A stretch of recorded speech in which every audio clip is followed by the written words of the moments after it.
ఏమండి ఏమండి ఎదురింటి వెంకటలక్ష్మికి వాళ్ళ ఆయన నెక్లెస్ కొనిచ్చారంట, నాకు కొనరు. వెనకే వెంకటరావు ఆవిడకి విడాకులు ఇచ్చేసాడట, నీకు ఇచ్చేమంటావేటి? చిచి, పెళ్ళి ఇన్నాళ్ళైనా ఓ నగ లేదు, నట్ట లేదు, ఓ పిల్ల లేదు, పీచు లేదు. దానికి నన్నేం చేయమంటావే?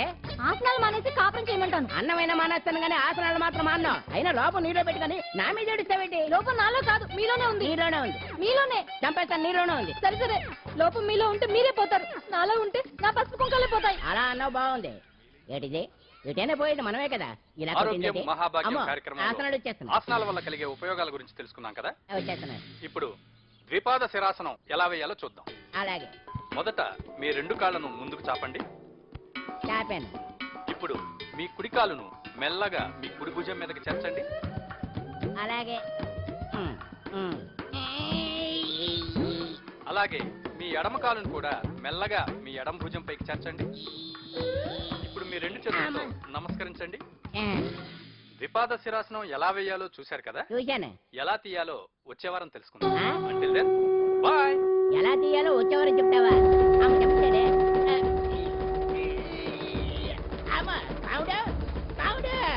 అయ్యో, ఏంటండి ఇలా ఉండిపోయారు? నేను ఉండడం కాదు, ఆడే ఉంచేశాడు.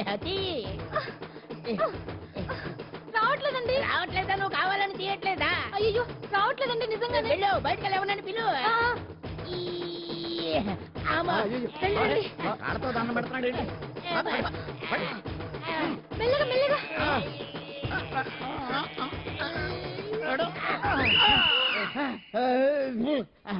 ఏమయ్యా, ఈ వయసులో ఈ పిచ్చాసనాలు ఎందుకు నీకు? ఏ ఎముకో పుట్టుకుని నిరిగిందనుకో చటుక్కున మంచం ఎక్కుతావు. పాడెక్కే వరకు ఆసనాలు మాండు. అది నా వీక్నెస్. వీక్ పర్సనల్ మళ్ళీ వీక్నెస్ ఒకటి. What the problem? I want to know. ఇక్కడ ప్రాబ్లం సాల్వ్ అయిపోయింది, నువ్వు రావడమే ప్రాబ్లం. ఇదేంట్రా షర్ట్ కాలీఫ్లవర్ పెట్టావు? నెహ్రూ గారు రోజ్ ఫ్లవర్ పెట్టడం కామన్, అందుకే నేను వెరైటీగా కాలీఫ్లవర్ పెట్టా. నెహ్రూ గారు రోజు ఫ్లవర్ పెట్టారు, నువ్వు కాలీఫ్లవర్ పెట్టావా? ఎంత మేధావిరా నువ్వు. మీరు కూడా నాలుగా కొత్తగా థింక్ చేయండి, మీరు మేధావులు అనిపించుకోండి. ఓ పని చేయి, ఆ కాలీఫ్లవర్ ప్యాంట్ దగ్గర పెట్టుకో, ఇంకా కొత్తగా ఉంటది.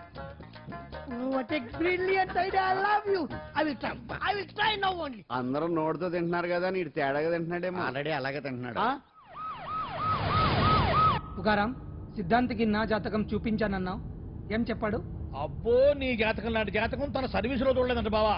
ఇవాళ నుంచి నీ పేరు మోత మోగిపోతుందట. గుడిసెలో నీ పేరే, గుడారాలో నీ పేరే. ఏంటి అక్కడ హడావిడి? నువ్వు ఇక్కడికి వస్తున్నట్టు తెలిసి అభినందన సభ పెట్టుంటారు. అవిగో బ్యానర్లు. మినిస్టర్ భగవాన్ నా బిడ్డకు తండ్రి. మినిస్టర్ భగవాన్ నా బిడ్డకు తండ్రి. బావో, ఇదేదో నీది యాంటీటెంట్ లో ఉంది బావా. యాంటీటెంట్?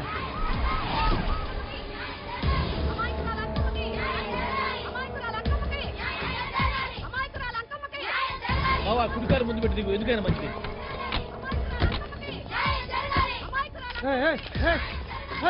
ఏంటిదంతా?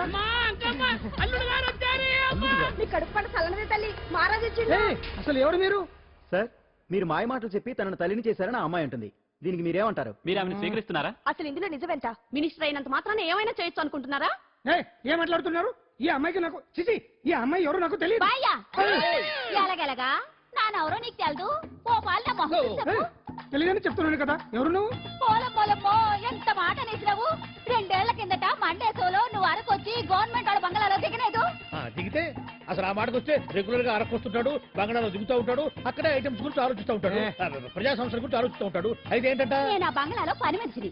ఓ అర్ధరాత్రేలా బోర్ని వర్షం పుట్టుకుని దీపాలు ఆరిపోనాయి. బాయ్ చుట్టే బాగా తాగేస్తున్నాడు. నేను ఎలగలిగెళ్తుంటే అలా నా చెయ్యి చేసుకున్నాడు. ఏటి బాబు ఇది అన్నాను. నువ్వు అను, అరకులో సగం రాసిస్తాను, మనువాడతాను, మగబిడ్డనిస్తాను అన్నాడు. నమ్మిన తెల్లారి చుట్టే బాయ్ అయ్యిండు. మగబిడ్డ అయితే పుట్టిండు, మనువు మాత్రం వాళ్ళేదే తల్లి. బాబా, అదే ఇన్నాళ్ళ నుంచి నీ ఎంబడి తిరుగుతున్నా గానీ నీ ఉదార గుణం నాకే అర్థం కాలేదే. ఈ పిల్లకు పోయి అరకులో అర్ధభాగం రాసిస్తానన్నావే, నీ టేస్టు, నీ పిచ్చినాడతనం మండ. ఏ మొత్తం రాసి వచ్చుగా. నోర్మై, ఇది ఎవరో తెలియదు అంటుంది. పట్టుకొని పుట్టే పుట్టోడు చూడండి. రాత్రి నుంచి అయ్య కావాలని ఒకటి ఏడుపు. ఎవడు వీడా? నల్లెక్కున్నాడు. ఒక ముద్దు పెట్టుకోలేడు గారు. బావా, రంగు అయితే తెల్లదే గానీ పోలికలు మాత్రం నీకులాగే ఉన్నాయి బావా. వీడు నా కొడుకు ఏంట్రా? కాదని గ్యారంటీ ఏంటి?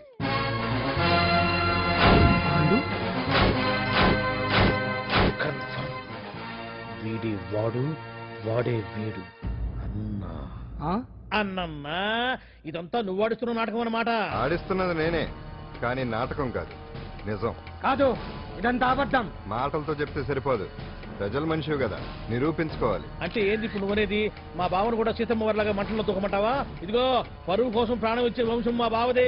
కావాలంటే మంటలు పెట్టచ్చు, దూకుతాడు లేదు. ఏ బావా దూకడంట? ఈ దూకటాలు దాకటాలన్నీ పురాణ కాలమే, ఇది కలికాలం. అదేదో అంటారే డిఎన్ఏ టెస్ట్ అని, అది చేస్తే నిజం తేలిపోతుంది. ఏ టెస్ట్ కైనా నేను రెడీ. బావో తొందరపడి కమిట్ కావద్దు, ఇట్లా చెప్తా. ఏంటి బావా డిఎన్ఏ టెస్ట్ అంటే అది ఏమన్నా యూరిన్ టెస్ట్ అనుకుంటావా ఏంది? పుట్టు పూర్వోత్తరాలు మొత్తం బయటపడతాయా? పైగా ఆ టెస్ట్ లో కనుక వాడు నిజంగా నీ బిడ్డేనని బయటపడింది అనుకో, ఆ అంకాలమ్మని నీకు అంట కట్టేస్తారు. ఇక జీవితాంతం జుంబారే జుంబకురే అనుకుంటా తిరగాల్సి వస్తుంది. ఎప్పుడన్నా మేము నేను చూడాలనుకుంటే అడవికి రావాల్సి వస్తుంది. పైగా వాడు డిఎన్ఏ కోసం అంతగా పట్టుబడుతున్నాడంటే ఇందులో ఖచ్చితంగా నిజం ఉండే ఉంటుంది. ఏంట్రా నిజం? దాన్ని చూసిన గుర్తు కూడా లేదు నాకు. నీకెక్కడ గుర్తుంది బావా? నువ్వు చూసిన ఐటమ్స్ ఏమన్నా ఒకటా రెండా? పైగా ఆ రోజు తమరు మందు మత్తులో కూడా ఉన్నారంట. అందుకని ప్రస్తుతానికి ఇక్కడి నుంచి జంప్ అయిపోవడం బెటర్. ఇదంతా పెద్ద విషయాల కుట్ర. దీన్ని నేను ఖండిస్తున్నాను. మాట రాసుకోండి. నేను ఇక్కడి నుంచి వర్కౌట్ చేస్తున్నాను.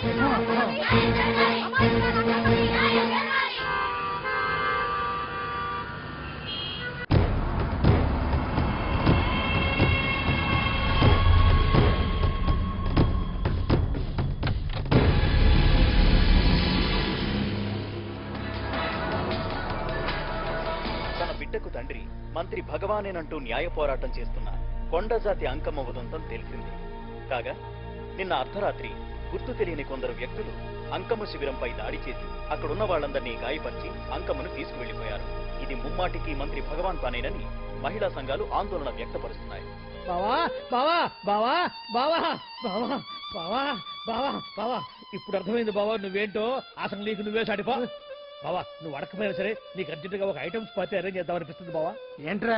ఏంటేంటి బావా, నిన్ను ఏమీ తెలియనట్టుగా శిబిరం దగ్గర నుంచి వాకౌట్ చేసి రాత్రికి రాత్రే దాన్ని లేపేసి సాక్ష్యం కూడా మాయం చేశావంటే అందుకే బావా నువ్వు ఆటో భగవాన్ స్థాయి నుంచి మినిస్టర్ భగవాన్ స్థాయికి ఎదిగింది. ఏంట్రా ఏదో పిచ్చి పిచ్చిగా మాట్లాడుతున్నావు?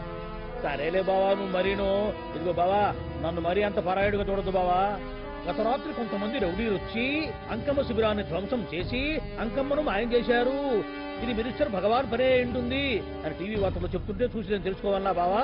ఓన్లే ఒక మంచి పని చేశావు, పిల్లాన్ని స్కూల్లో జరిపించావంటగా బయట చెప్పుకుంటున్నారు. తల్లి నెట్టు లేపేశావు. నేను లేపేవేంట్రా? నేను కాదు కాదు కాదు నువ్వే నువ్వే నువ్వే అని బయట చెప్పుకుంటున్నారు. కొంపదీసి ఆ రౌడీలు పంపించింది నువ్వు కాదా? నేను కాదు.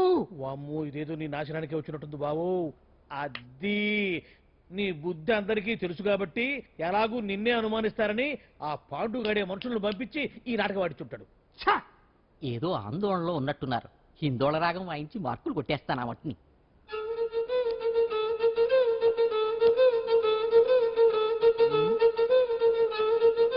దగ్గరకు వచ్చి వాయించండి.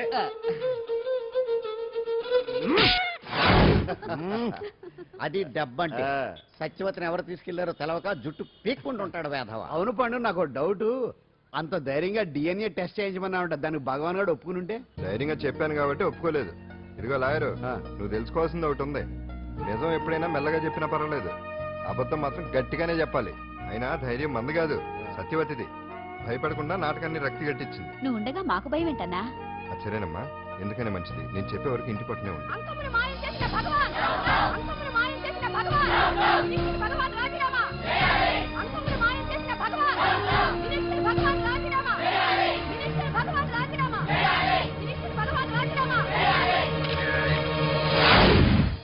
ఏమిటిదంతా? కుట్ర సార్, కుట్ర. నా పాపులారిటీని దెబ్బతేయడానికి ఎవరో కవల్ని చేసిన కుట్ర. కుట్రని మీరంటున్నారు, నిజమని చెప్పి ప్రజలు ప్రతిపక్షాలే కాదు మన పార్టీ వాళ్ళే అంటున్నారు. అరే మొన్నటికి మొన్న ఆ దొంగ మందుల కేసులో మీ హస్తం ఉందని ఆరోపణ, ఇప్పుడేమో ఈ గిరిజనమ్మాయి case. What is all this? అంటే మీరు కూడా నన్ను...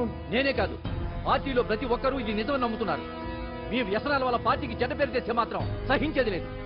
భగవాన్ గారు, సీఎం గానే కాదు పార్టీ ప్రెసిడెంట్ గా చెప్తున్నాను, మీ మీద పడ్డ నిందలు నిజం కావని మీరు నిరూపించుకుంటే మీకే మంచిది.